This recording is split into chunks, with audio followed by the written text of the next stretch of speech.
అయితే ఈ రిచిని కూడా అదే అడిగారు. మీరు బాబాతోటే ఉన్నారు కదా మీ జీవితం మొత్తం. అయితే మీకేమన్నా కొత్త శక్తులొచ్చాయా? మీకసలేంటి? ఏంటొచ్చింది? అని అడిగారట. అప్పుడు ఈ రిచ్ అన్నారు, మీరు బాబా దగ్గరికొస్తే కొత్త శక్తులొస్తాయి, మహిమలు మహత్తులు చేయగలిగినటువంటి శక్తి ఏదో వచ్చేస్తుంది అని మీరు అనుకుంటే, మీరు పప్పులో కాలేసినట్టే. ఇంకా బాబా దగ్గరికొస్తే ఏమి వచ్చింది అని కాకుండా, ఏమి పోయింది అనేదే మీరు బాగా తెలుసుకోవాలి. మీలో ఉన్నటువంటి ద్వేషము, కోపము, మోసం చేయాలన్న గుణం, అబద్ధాలు చెప్పడం ఇలాంటివి పోతాయి గానీ, కొత్తగా మీకు ఏమీ రావు. ఏవో వస్తాయి అని మీరు అనుకుంటే, దయచేసి బాబా దగ్గరికి రావాల్సిందేమీ లేదు. అలాంటివి ఆ శక్తులిచ్చడానికి వేరే వాళ్ళెవరినైనా చూసుకోండి అని చెప్పారంట. అయితే ఇదొక చిన్న కథ. కథ అంటే కథ లాంటిదే. అంటే ఎక్కువగా కొత్త కొత్త శక్తులు గనుక మీకు ఇచ్చినట్టయితే మీ పరిస్థితి ఏమిటి? మీకు ఎలా ఉంటుంది? ఆధ్యాత్మికంగా మీరు ముందుకు వెళ్తారా? వెనక్కి వెళ్తారా? అనడానికి ఒక చిన్న కథ లాంటిది. ఒక యోగి ఉండేవారనమాట. అయితే ఆ యోగికి ఒక శక్తి ఉందంట. ఏంటంటే అది అతనిలో ఉన్నటువంటి స్మాల్ ఇంటెస్టైన్, లార్జ్ ఇంటెస్టైన్, చిన్న ప్రేగు, పెద్ద ప్రేగు అంటాం కదా! అవి బయటికి తీసి బాగా కడిగి ఎండబెట్టేసి మళ్ళీ పెట్టెలో పెట్టేసినట్టుగా అంటే మళ్ళీ అతని శరీరంలోకి అతను పెట్టేయగలడు. అలాంటివి ఉండేవి. అయితే రోజులాగే ఒకరోజు అతను భోజనం అయిన కొద్దిసేపు అయిన తర్వాత అతని స్మాల్ ఇంటెస్టైన్, లార్జ్ ఇంటెస్టైన్ బయట ఎండలో శుభ్రంగా కడిగి ఎండలో పెడతాడు. పెడితే వెయిట్ చేస్తూ ఉంటాడు. అది ఎండుతుంది మళ్ళీ బ్యాక్‌ని పెట్టేద్దాం అనేసి. అయితే ఒక కుక్క చూస్తుంది. కుక్క చూసి ఇదేమిటో వెరైటీగా ఉంది. ఏదో జంతువులా ఉంది అనుకుని అది పట్టుకొని వెళ్ళిపోతుంది. అయితే ఇతను అది చూసి ఆ కుక్క వెనకాతల పరిగెడుతూ ఉంటాడు. అది అంటే శక్తులొస్తే మీరు ఆధ్యాత్మికంగా ముందుకు వెళ్ళలేరు. సరికదా కుక్క వెనకాతల పరిగెట్టడమే జరుగుతుంది అని బాబా చెప్పారంట. తర్వాత ఇంకొక విషయం అండి. గురుప్రసాద్‌లో జరిగింది ఈ సంఘటన. 1959వ సంవత్సరంలో లోఖాండే అని ఒక అతనికి బాబా ఒక ఉత్తరం లాంటిది పంపించారు. ఏంటనంటే, నువ్వు గురుప్రసాద్‌కి ఒక 10 రోజులు నాతో ఉండొచ్చు. నువ్వు ఎనీ టైమ్ అంటే బాబా అంతా క్లియర్ ఇన్‌స్ట్రక్షన్సే ఉండేవి. ఏ టైంలో రావాలి, ఎక్కడ బస చేయాలి, ఎలాగా అన్నీ చాలా క్లియర్‌గా చెప్తారు.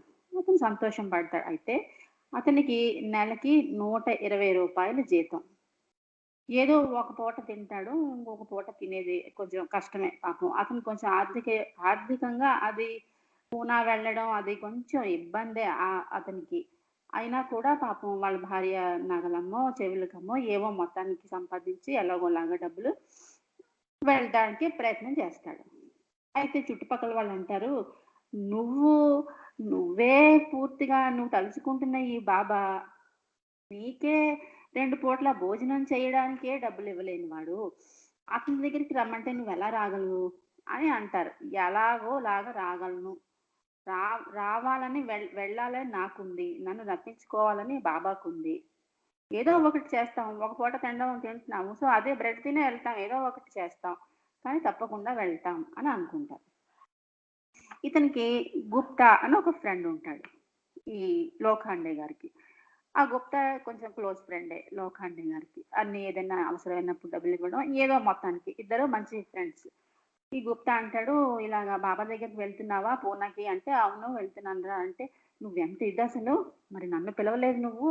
నువ్వు మరి బాబా నన్నే రమ్మన్నాడురా. మా కుటుంబం మాత్రమే అని బాబా క్లియర్‌గా రాశారు. నేను నిన్నెలా పిలుస్తాను?" అని అంటారు. అంటే, "అయితే నువ్వు వేరే, నేను వేరే. నీ కుటుంబంలో సభ్యుడిని నేను కాదా? నువ్వేంటి? నేనేంటి? మనిద్దరం ఒక కుటుంబ సభ్యులమే కదా! అలాగనే నేను అనుకుంటున్నాను. బాబా వేరేగా నీ ఫ్రెండ్‌ని పట్రా అని ఏం చెప్పక్కర్లేదు. మనిద్దరం ఒకే కుటుంబానికి చెందిన వాళ్ళగా భావించి నేను కూడా నీతో వస్తాను" అంటాడు. అస్సలు ఇష్టం ఉండదు ఇతనికి. బాబా చెప్పారు నన్ను రమ్మని, 10 రోజులు ఉండమని. ఇంక వీడిని తీసుకొని వెళ్ళడం బాబాని అంటే అవిధేయత చూపించినట్లే అవుతుంది కదా అని కొంచెం బాధపడతాడు. అయినా ఈ ఫ్రెండ్ ఒప్పడు. సరే ఎలాగోలా కానీలే అని తీసుకొని వెళ్తారు. వెళ్ళిన తర్వాత అక్కడ గాడ్గే మహారాజ్ ధర్మశాలలో ఉంటే ఫ్రీగా ఉండొచ్చుట ఆ టైంలో. సో, అక్కడే బస చేస్తారు. వెళ్ళిన తర్వాత అక్కడికి వెళ్ళిన తర్వాత సాయంత్రం అంటే వాళ్ళు చేరిన రోజు సాయంత్రం ఒక లెటర్ లాంటిది వస్తుంది. రేపు ఉదయం కేవలం ఈ విషయం చాలా క్లియర్‌గా చెప్తారు అతను. ఒక్క నీ కుటుంబానికి బాబా ఈ టైం కేటాయించారు. ఆ టైంకి నువ్వు అక్కడ ఉంటే బాబా దర్శనం చేసుకోవచ్చు అని రాస్తారు. ఇగోట్రా నాన్నే చెప్పారు బాబా అంటే, మళ్ళీ అదే మాట నువ్వు నీ కుటుంబం అంటే నీ కుటుంబంలో సభ్యులు మేము, మీ భార్య పిల్లలు ఎలాగో మేము కూడా నీకు సంబంధించిన వాళ్ళమే అంటాడు. పాపం రాత్రి నిద్ర కూడా పట్టదు ఈ లోఖండే గారికి. గట్టిగా ఫ్రెండ్‌ని ఆపలేడు. అలాగని బాబా మాట కాదనలేరు. ఏం చేయాలో అర్థం కాదు. ఈ ఫ్రెండ్ చూస్తే వదలడు. సరే అని చెప్పి ఎలాగోలాగా మొత్తానికి అనుకున్న టైంకి గురుప్రసాద్‌కి ఆ టైం బాబా చెప్పిన టైంకి వెళ్తారు. బాబా రమ్మంటారు లోపలికి. రమ్మంటే ఈ మొత్తం గ్యాంగ్ లోపలికి వెళ్తారు. ఇదేమిటి నేను నిన్ను కదా పిలిచాను. నీ ఫ్రెండ్ ఎందుకు తెచ్చావు అని బాబా అంటారు. బాబా వీడు బయటవాడు కాదు. మా కుటుంబంలో ఒక సభ్యుడే. ఎంతో చెప్పాను. మరి వాడు ఒప్పలేదు బాబా అని అంటారు. సరే అయితే సరే అని బాబా అందరికీ దర్శనం ఇస్తారు. ఆ రోజు అతని టైం అయిపోతుంది. ఇంటికి వెళ్ళిపోతారు. అయితే గుప్తా గారు మర్నాడు ఏంటోరా నీ బాబా నాకు కొంచెం తేడాగా ఉన్నారు. నీకంత ఇదిగా నాకేం అనిపించలేదు అని అంటే ఇతను ఏం చేస్తారు, అవును అందుకే నేను రావద్దని చెప్పాను కదా, మరి నువ్వే వస్తా అన్నావు, ఎవరి ఇది ఏంటోని నువ్వు అసలు అంటే లేదు లేదు లేదు లేదు తప్పకుండా వస్తాను నేను కూడాను, నాకు కూడా బాబాని చూడాలనిపించింది అందుకే వచ్చాను అంటారు. ఈ మాటల డిస్కషన్‌లో ఆ మర్నాడు అతను వెళ్ళవలసిన టైంకి అయిపోతుంది. బాబాకి ఏ టైము మనకి ఇస్తే ఆ టైంలో మనం అక్కడుండాలి. ఆ టైం దాటిపోయింది అంటే మరి లేదు అంతే. దానివల్ల ఆ రెండో రోజు అతను బాబాని చూడలేకపోతాడు. అంటే బాబా చెప్పిన టైంకి దర్శనానికి వెళ్ళలేకపోతాడు. సరే అనుకుని చాలా బాధపడతాడు. ఇంకా ఆ రోజు రాత్రి వీడు వస్తే రాని, మానేస్తే మానిని. నేను మాత్రం రేపు బాబాని తప్పకుండా చూసి తీరాలి. బాబా చెప్పిన టైంకి నేను వెళ్ళాలి అని డిసైడ్ అయ్యి ఆ మర్నాడు వాళ్ళ ఫ్యామిలీ మాత్రమే. ఈ గుప్తా రాడు. ఇంక అసలు పట్టించుకోరు. వస్తే రా లేకపోతే మానే. నేను టైంకి వెళ్తున్నాను అనేసి అతని కుటుంబంతో సహా అతను వెళ్ళిపోతాడు. అప్పుడు బాబా చూస్తారు. నేనేమి రాలేదు. నీకోసం నేను వెయిట్ కూడా చేశాను అంటారు. ఇలా అయింది బాబా. ఈ స్టూపిడ్ నాకు నన్ను వెళ్ళనివ్వలేదు. వాడు రాలేదు. నాకు బుర్ర తినేసాడు అంటారు. అంటే అప్పుడు బాబా చెప్తారు. వజ్రాల షాప్‌కి ఎంతమంది వెళ్తారు? నలుగురో, ఐదుగురో వెళ్తారు. కానీ ఫిష్ మార్కెట్‌కి ఎంతో మంది వెళ్తారు. అందరికీ దొరికే అవకాశం కాదిది. ఒకళ్ళకి ఒక్కొక్కలా కనెక్ట్ అవుతాను నేను. ఇంకా వాడికి సమంగా కనెక్ట్ కాలేదు. అందుకే చెప్పాను. చాలా క్లియర్‌గా చెప్పాను. అంటే అతను అలా అనగానే వావ్! అని పాపం చాలా ఎక్కువగా ఏడ్చేస్తాడు. నేనెంతో ట్రై చేశాను బాబా! మరి ఏం చేయలేకపోయాను. అంటే అప్పుడు బాబా దగ్గరికి పిలిచి చెవి ఇలా మెలిపేసి, ఇంకెప్పుడు నా మాటకి అంటే అవిధేయత చూపించకు, నా మాట జవదాటకు అని చెప్పి నిన్ను క్షమిస్తున్నానులే అంటారు. అప్పుడు పాపం ఇంకా ఏడుస్తారు. అయితే అప్పుడు అంటారనమాట. అవిధేయత చూపిస్తే మనకే నష్టం. ఇప్పుడు ఆ ఫ్రెండ్ వస్తా అన్నాడు. గట్టిగా చెప్పడమే, "నువ్వు రాకురా బాబు. కావాలి అంటే నీ గురించి నేను మళ్ళీ అడుగుతాను." బాబా యెస్ అంటే వద్దు గాని, లేదంటే లేదు. అంతేగాని అంటే అతను గట్టిగా ఉండలేదు. గట్టిగా ఉండి కొంచెం ఫర్మ్‌గా చెప్పేసి ఉంటే ఎలా ఉండేదో. అతని సంస్కారాలు అలా ఉన్నాయి. అయినా బాబా క్షమించారు.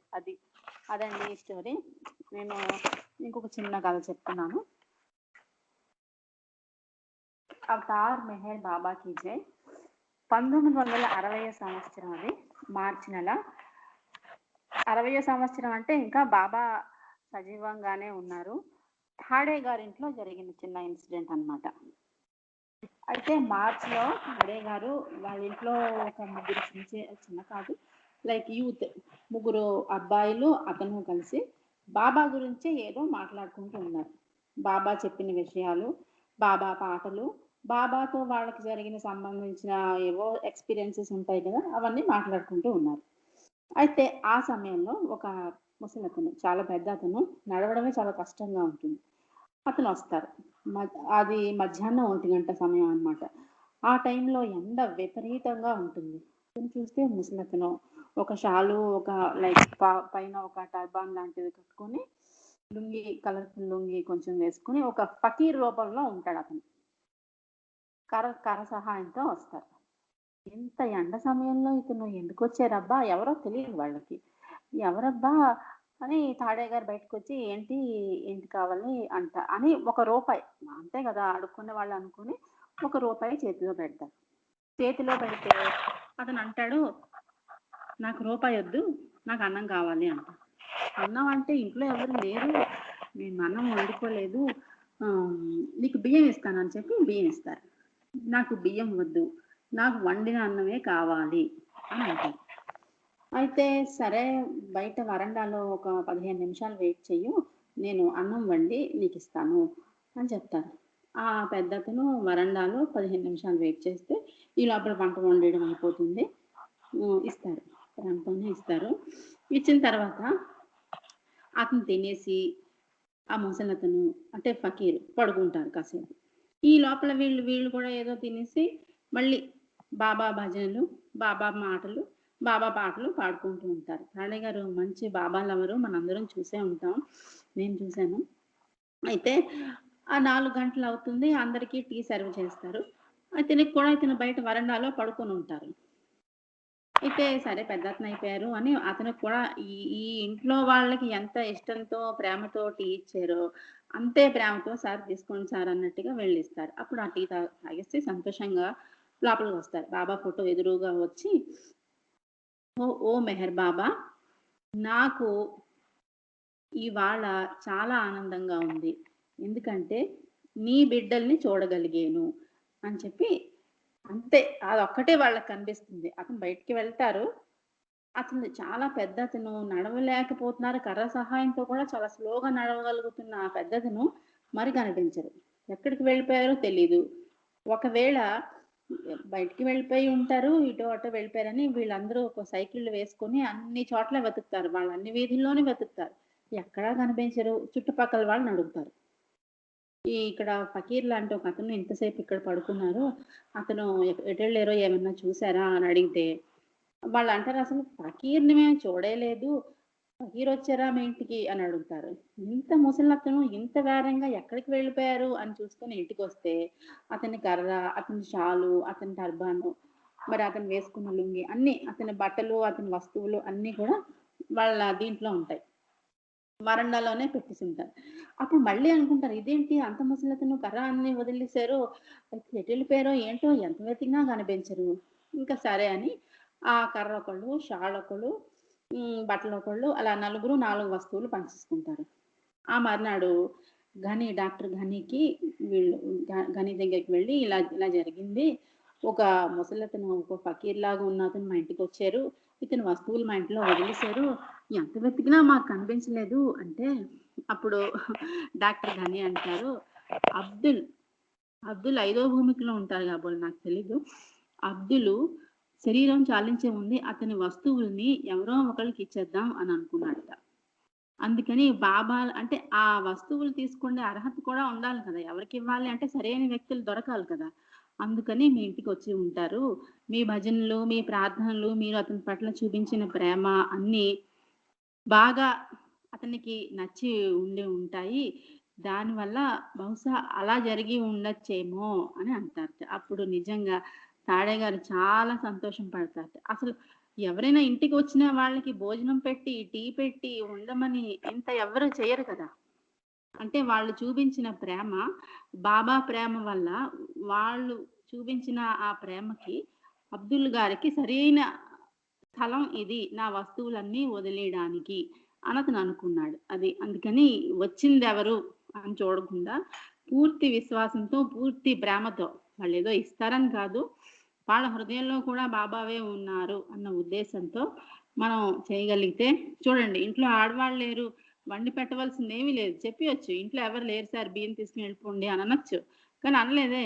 వెయిట్ చేయించి, వండి, పెట్టి, మళ్ళీ ఉండమని, మళ్ళీ టీ కూడా ఇచ్చి, ఏంటి మా ఇంట్లో ఉంటావేంటి అన్నం తినేసాక వెళ్ళిపో అనొచ్చు కదా! అలా కూడా అనకుండా మళ్ళీ ఉంచి, చూడండి అతని గురించి వెతికి, అతని వస్తువులు అతనికిద్దామని ఎంత ప్రేమ లేకపోతే అతను అలా చేస్తారు.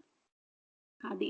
ఆ ప్రేమకే అతని వస్తువులు ఇదే నా వస్తువులు వదిలియడానికి సరి అయిన స్థలము అని డిసైడ్ చేసుకోవడానికి అవకాశం దొరికింది. అది వచ్చింది ఎవరు, చేసింది ఏంటి అని ఫకీర్ రూపంలో ఉన్నాడా, ఇంకే రూపంలో ఉన్నా అతని హృదయాంతరాల్లో ఉన్న బాబానే చూసి బాబాగానే భావించి వాళ్ళు అంత బాగా చూసుకున్నారు. అది జై బాబా అండి. నాకు ఇంకా 5 minutes టైం ఉంది. నేను ఒక మెసేజ్ చదువుతాను. జై బాబా. 1926వ సంవత్సరం డిసెంబర్ 13వ తేదీన బాబా తన స్వదస్తూరితో ఆఖరి ప్రవచనాన్ని ఇచ్చారు. ఇది బాబావే స్వయంగా రాశారు. ప్రేమ విశ్వంలో సర్వత్రా వ్యాపించి ఉంది, కానీ అది ఎన్నో రకాలుగా భిన్నంగా ఉంది. సృష్టిలోని నిర్జీవ వస్తువులలో స్పందించే ఈ ప్రేమ కేవలం ఆకర్షణగా గోచరిస్తుంది. అయస్కాంతము దీనికి ఉదాహరణ. జంతు ప్రపంచంలోని జంతువుల్లోనూ పక్షుల్లోనూ ఉండే ప్రేమ భావోద్వేగ భరితమై పూర్తిగా కోరికలతో, విషయ వాంఛలతో ఉంటుంది. శారీరక వాంఛలైనటువంటి అన్నపానాదులు, భయకంపితాలు విషయ ప్రవృత్తిని సూచిస్తాయి. ఉదాహరణకు, ఒక పులి జింకపై దాడి చేసి దానిని చంపి తింటుంది. అది కూడా ప్రేమే, కానీ ఇది అత్యంత అధమ స్థాయికి చెందిన ప్రేమ. జంతువుల్లో ఈ ప్రేమ ఎంతటి నీచ స్థితికి దిగజారిపోతుందో గమనించండి. తన ఆకలిని తీర్చుకోవడం అనేకమైన మరొక ప్రాణిని చంపి తింటుంది. మక్కువగొన్న ప్రేమికుడు తన ప్రియతముణ్ణి వెంటాడేందుకు మాటు వేసి ఏ స్థాయికి వెళ్తుందో గమనించండి. తర్వాత, మనుషుల్లో కూడా కొన్నిసార్లు ప్రేమ ఉద్రేకభరితమై ఉంటుంది. ఆకలిగా ఉన్న వ్యక్తి మొదట తనకిష్టమైన వంటకాన్ని గురించే తలపోస్తాడు. అతని నోటిలో నోరు ఊరుతుంది. ఆ వంటకాన్ని తినడానికి తపిస్తాడు. తీయని లడ్డూలుంటే అన్ని తినేసి కడుపును గొంతు వరకు పూర్తిగా నింపుకోవాలి అనుకుంటాడు. దీన్ని లడ్డూల ప్రేమ అని అంటారు. ఇక పూర్తిగా సంతృప్తి పొందగానే అతని కడుపు ఉబ్బి ఆయాసపడతాడు. 2-3 తేన్పులు రాగానే ఆకలి అంతమైపోతుంది. దానితో లడ్డూలపై ప్రేమ పోతుంది. పేరు ప్రతిష్టలు లేక డబ్బు కోసం ప్రాకులాడే కొందరు విచక్షణారహితులై నిద్రాహారాలు సైతం లెక్క చేయకుండా ప్రాకులాడే వాళ్ళు ఉన్నారు. అలా అత్యాశ కూడా ఒక రకమైన ప్రేమే. డబ్బు, పేరు, ప్రతిష్టలు ప్రేమ, అత్యధిక ప్రేమ జంతువుల్లో ఇలా ఉండదు. అది డబ్బు ప్రేమ, పేరు ప్రతిష్టలపై ఉన్న ప్రేమ, అది ఆధిక్యత ప్రేమ జంతువుల్లో ఉండదు. అది మానవులకే ఉంటుంది. కానీ నిజమైన సూర్యుడు వీటిని మినహాయింపు. నిజమైన సూర్యుడు వీటికి మినహాయింపు. అతడు దివ్య ప్రేమ అనే అమృతం కోసం ఎంతో తీవ్రంగా పరితపిస్తాడు. అలాంటి నిష్కల్మషమైనటువంటి ప్రేమ సాధారణంగా మానవ శ్రేణిలో ఉండదు. ఈ ప్రేమ పుట్టుకతో వచ్చేది కాదు. అది సద్గురువు ప్రసాదించబడితే ఇవ్వబడేది. కావున ప్రేమ ఒక్కటే, కానీ వివిధ రకాలుగా ఉంటుంది. అధమ స్థాయి ప్రేమే ఆకర్షణ. పరిణామ క్రమంలో అది వృద్ధి పొందుతూ నిజమైన ప్రేమగా మారుతుంది. నిజమైన ప్రేమ నిశ్శబ్దంగా, నిర్మలంగా, అలజడి లేకుండా, స్వచ్ఛంగా, పరిపూర్ణంగా, శాశ్వతంగా ప్రవహించే నది లాంటిది. దివ్య ప్రేమ అన్నిటికంటే ఉన్నతమైనది, కానీ అది ప్రశాంతంగా, మౌనంగా ఉండదు. అది తీక్షణమైన తపనతో ఉంటుంది. పరిణామం, పునర్జన్మ, అంతర్ముఖ ప్రయాణమనే పెనుగాలులు నిర్జీవ జగత్తులోని ఆకర్షణ అనే ప్రవాహాన్ని జంతు మానవ జగత్తుల్లో నదీ ప్రవాహంగా పరిణమింపజేసి చివరగా భగవత్ ఐక్యం ద్వారా దివ్య ప్రేమ అనే మహాసాగరంగా మార్పు చేస్తాయి. 1927వ సంవత్సరం జనవరి 1వ తేదీ శనివారం నాటికి బాబా మౌనం ప్రారంభించి 1.5 సంవత్సరాలు గడిచాయి. ఆ రోజున బాబా ఈ సందేశాన్ని రాసి చూపించారు. జై బాబా. అయిపోయిందండి, నా టైం కూడా అయిపోయింది. జై బాబా. ఏమన్నా తప్ప జై బాబా. జై బాబా అండి. చాలా చక్కగా చెప్పారు గాయత్రి గారు. అన్ని మెసేజ్లతోటి, చిన్న చిన్న కథలతోటి, తర్వాత బాబా మండలి వారితోటి చాలా బాగా చెప్పారండి. జై బాబా అండి మీకు. తర్వాత అరుణ కుమారి గారి హారతికి రెడీగా ఉన్నారండి. జై అరుణ నాగమణి గారు ఒక్క నిమిషం. నాగమణి గారు, రజనీ గారు ఒక చిన్న పాట పాడతారు, నెక్స్ట్ అరుణ హారతి ఇస్తారు. జై బాబా. రజనీ అక్క జై బాబా. జై బాబా వాణి. ఒక్క నిమిషం.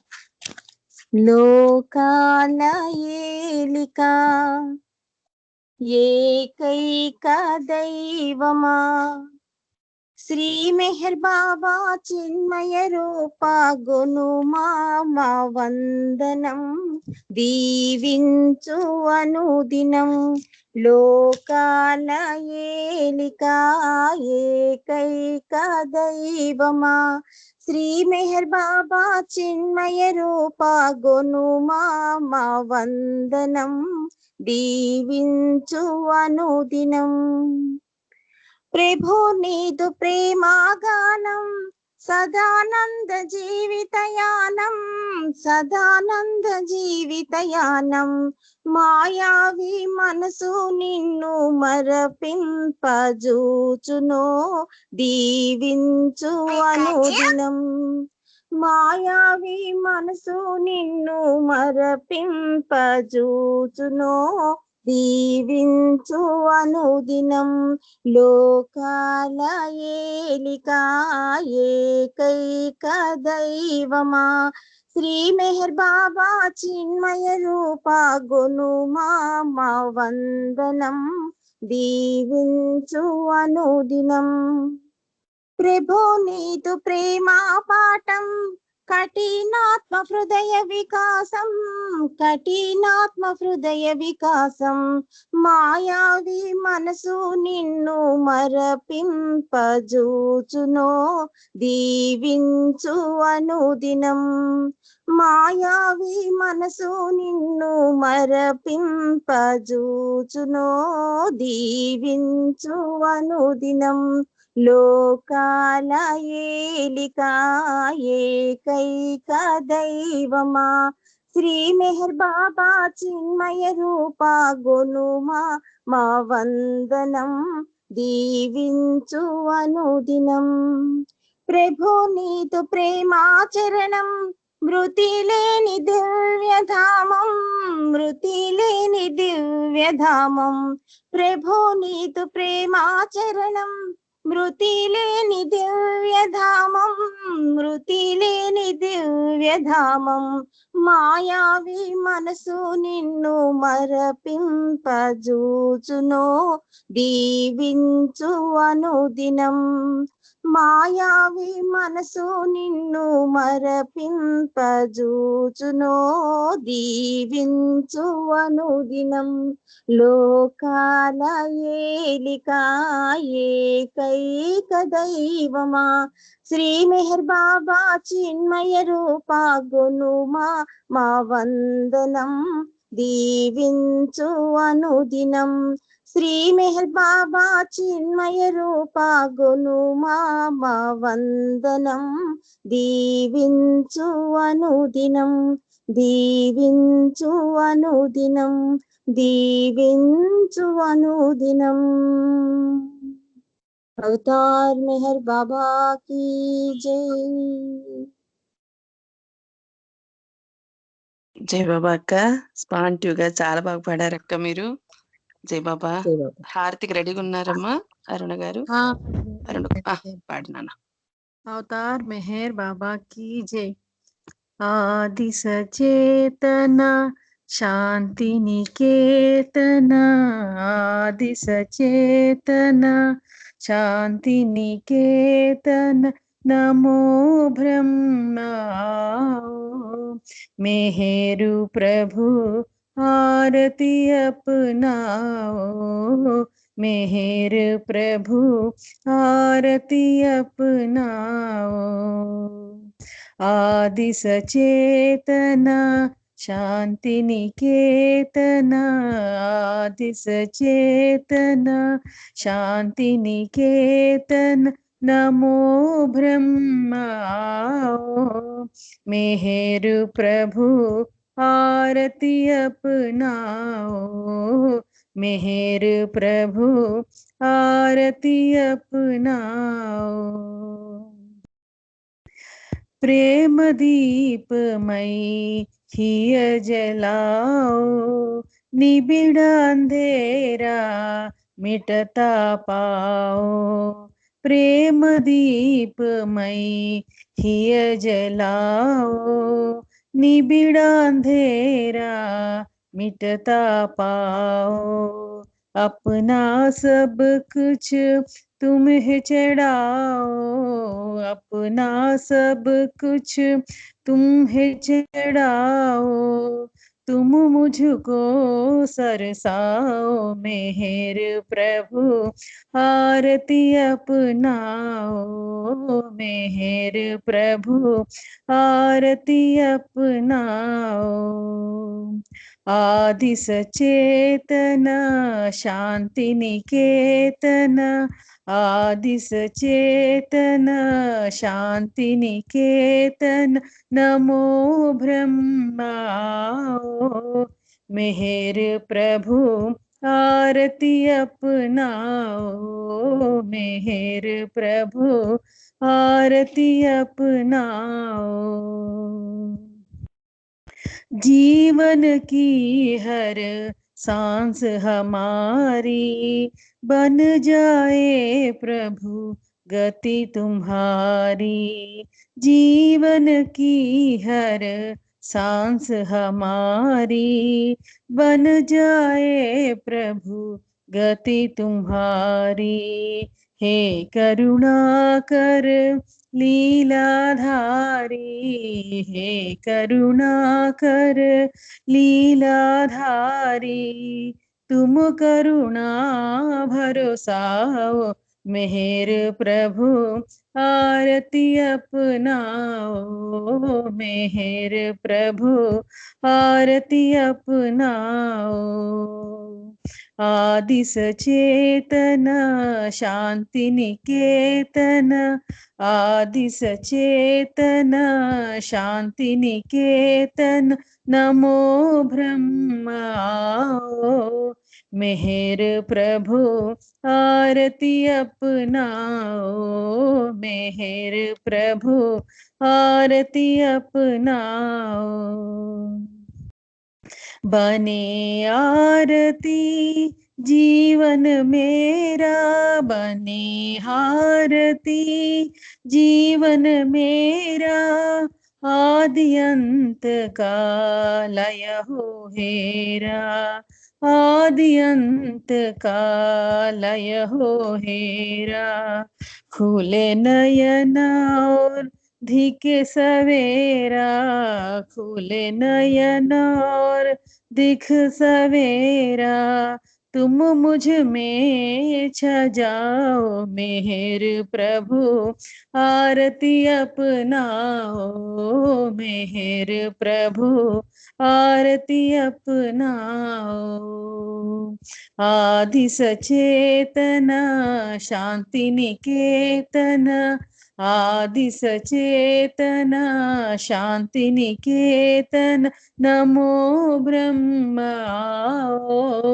मेहर प्रभु आरती अपनाओ। मेहर प्रभु आरती अपनाओ। अवतार मेहर बाबा की जय। अवतार मेहर बाबा की जय। अवतार मेहर बाबा की जय बाबा అండి. జై బాబా అండి. అరుణ్ కుమార్ గారు చాలా చక్కగా హారతి ఇచ్చారండి. జై బాబా. అవతార్ మెహర్ బాబాకి జై. నాకు ఈ అవకాశం ఇచ్చిన బాబా గారికి కృతజ్ఞతలండి. తర్వాత మీరు నాకు అందరికీ సహకరించినారు. మీకు అందరికీ కృతజ్ఞతలు. ఏమైనా తప్పులుంటే క్షమించండి. జై బాబా.